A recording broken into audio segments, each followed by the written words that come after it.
Dhupguri BDO অফিসে অস্থায়ী কর্মী দিয়ে ডেটা এন্ট্রি, উত্তেজনা চরমে। ধূপগুড়ি বিডিও অফিসে এসআইআর ফর্মের কাজে অস্থায়ী কর্মীদের দিয়ে ডেটা এন্ট্রি করানো হচ্ছে, এমন অভিযোগ ঘিরে সোমবার ব্যাপক উত্তেজনা ছড়ায় অফিস চত্বরে। অভিযোগের প্রতিবাদে এদিন ধূপগুড়ি বিধানসভা কেন্দ্রের বিজেপি নেতৃত্ব সেখানে উপস্থিত হয়ে বিক্ষোভ দেখান। বিজেপির দাবি, নির্বাচন কমিশনের স্পষ্ট নির্দেশ থাকা সত্ত্বেও এসআইআর এর কাজে অস্থায়ী কর্মীদের নিযুক্ত করা হয়েছে। কমিশনের নিয়ম অনুযায়ী এই কাজে কোনোভাবেই contractual data entry operator, contractual staff বা বিএসকে কর্মীদের ব্যবহার করা যাবে না। কমিশন ইতিমধ্যেই জানিয়ে দিয়েছে, যে জায়গায় স্থানীয় স্তরে নিয়ম ভেঙে অস্থায়ী কর্মী নিয়োগের অভিযোগ উঠেছে সেখানে কঠোর ব্যবস্থা নেওয়া হবে। এমনকি সংশ্লিষ্ট বিডিও এআরওর বিরুদ্ধেও প্রশাসনিক ব্যবস্থা গ্রহণ করা হতে পারে। কমিশন পরিষ্কারভাবে জানিয়েছে, ভোটার তালিকা সংশোধনের মতো গুরুত্বপূর্ণ কাজে বাইরের লোক বা অস্থায়ী কর্মীদের যুক্ত করার কোনো সুযোগ নেই। তবুও নিয়ম ভেঙে ধূপগুড়ি বিডিও অফিস চত্বরে দিনের পর দিন অস্থায়ী কর্মীদের দিয়ে এসআইআর এর কাজ করানো হচ্ছে বলে অভিযোগ তুলেছেন বিজেপি নেতা চন্দন দত্ত। তার অভিযোগ, বিডিও এবং এসডিও তৃণমূলের সঙ্গে মিল রেখে অস্থায়ী কর্মীদের দিয়ে কাজ করাচ্ছেন। এমনকি ঘটনাস্থলে কোনো বিএলও উপস্থিত ছিলেন না। এতে গুরুত্বপূর্ণ তথ্য বাইরে চলে যাওয়ার আশঙ্কা রয়েছে। তাই আমাদের আজ প্রতিবাদে সামিল হতে হয়েছে। উত্তেজনা নিয়ন্ত্রণে রাখতে ঘটনাস্থলে মোতায়েন করা হয় ধূপগুড়ি থানার পুলিশ বাহিনী। আপনারা জানেন, গত পরশুদিন ধূপগুড়ির বিডিও অফিস সংলগ্ন স্থানে ইলেকশন সেলে সেখানে দেখা যায় যে চুক্তিভিত্তিক কর্মচারী দিয়ে ধূপগুড়ির বিডিওর নেতৃত্বে সেখানে ক্যাজুয়াল স্টাফরা ডাটা এন্ট্রির মতো একটা গুরুত্বপূর্ণ জায়গা এসআইআর কাজের, যেখানে বিএলও নিজের উপস্থিতিতে থেকে করার কথা সেটা না করে সেই বিএলওদেরকে না জানিয়ে চুপ করে এখানে চুপি সারে এই ধরনের অপকর্ম সেখানে হচ্ছিল।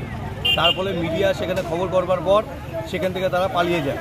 স্বাভাবিকভাবে আমরা বিডিওকে এসডিওকে ফোন করেছিলাম, তারা ফোনটা ধরেননি, যার জন্য আমরা ইলেকশন কমিশনের যে নিয়ম রয়েছে সেই নিয়ম মোতাবেক কোনো চুক্তিভিত্তিক কর্মচারী সেখানে এসআইআর ডাটা এন্ট্রির কাজ করতে পারবে না। কিন্তু এই ঘটনা হওয়ার পর আমরা ইতিমধ্যে নির্বাচন কমিশনকে আমরা ওনার বিরুদ্ধে আমরা অভিযোগ করেছি এবং আগামীকাল আমরা ধূপগুড়ি বিডিওর এগেনস্টে আমরা এফআইআর করব। এবং এখনও পর্যন্ত এই ঘটনা ঘটার পরেও এই বিডিও শুধরাননি। তিনি এখনও বিভিন্ন জিপিতে এবং এই বিডিও অফিসে এনার্জি এসে রুমগুলোতে সেখানে একই রকমভাবে তৃণমূল কংগ্রেসের মদতপুষ্ট এই ক্যাজুয়াল স্টাফ দিয়ে তিনি এসআইআর মতো একটা গুরুত্বপূর্ণ নথি, সেই নথির কাজ তিনি চালিয়ে যাচ্ছেন। এবং আমাদের যথেষ্ট সন্দেহ রয়েছে যে তৃণমূলের আইপ্যাক থেকে শুরু করে তৃণমূল কংগ্রেসের নেতাকর্মীর কাছে ধূপগুড়ির এই ধরনের যে মানুষের যে এসআইআর মতো একটা গুরুত্বপূর্ণ তথ্য, সেই গুরুত্বপূর্ণ তথ্য সমস্ত বাইরে বেরিয়ে যাচ্ছে। স্বাভাবিকভাবেই নির্বাচন কমিশনের নিয়মকে বুড়ো আঙুল দেখিয়ে তিনি যে ধরনের অপকর্ম করছেন সেই অপকর্মের বিরুদ্ধে আজকে আমাদের এই ডেপুটেশন অবস্থান বিক্ষোভ ছিল।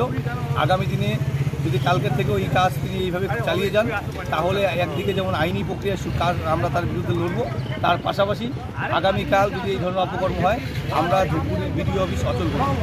আর যখন আপনারা বিডিও অফিসে ঢোকার চেষ্টা করেন তখন পুলিশের সাথে কোনো কিছু হয়েছে? পুলিশ হচ্ছে তৃণমূল কংগ্রেসের ব্লক সভাপতি, অঞ্চল সভাপতি হচ্ছে এখন পুলিশ হচ্ছে তৃণমূল কংগ্রেসকে টোটালভাবে পরিচালনা করেন।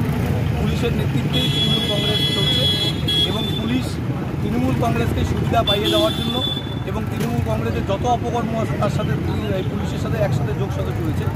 যার জন্য পুলিশ তো এই ভিডিওর আর হয় ছাপাই দেওয়ার চেষ্টা করবেই এবং তাকে বাঁচানোর চেষ্টা করবেই। কিন্তু বেশি আপনারা ঢুকতে দেওয়া হয়নি? আমাদের শুধু ঢুকতে দেওয়া হয় না, আমরা গণতান্ত্রিক পদ্ধতিতে আমরা আজকে আন্দোলন করতে গিয়েছিলাম, সেখানে আমাদের বাধাদান করা হয়েছে। এবং স্বাভাবিকভাবেই আজকে তৃণমূল কংগ্রেসের নেতারা এসে যখন বিডিও অফিসের ভেতরে যখন গালিগালাজ করে, যখন বিডিও অফিসের ভেতরে বিডিও রুমে বসে চেয়ারে পা হেলিয়ে বসে থাকে, তখন পুলিশ এগুলো দেখতে পায় না। আসলে চটিচাটা পুলিশ এবং এই তৃণমূল কংগ্রেসের যে মদতপুষ্ট যে বিডিওরা আছে এই বিডিওদের বিরুদ্ধে আগামী দিনে আরও বড় লড়াই হবে এবং আইনি প্রক্রিয়ার মাধ্যমে এদের উপযুক্ত জবাব ভারতীয় জনতা পার্টি। আপনার পরিচয় কি পদে? চন্দ্র দত্ত, ভারতীয় জনতা পার্টির জলপাইগুড়ি জেলার সাধারণ সম্পাদক।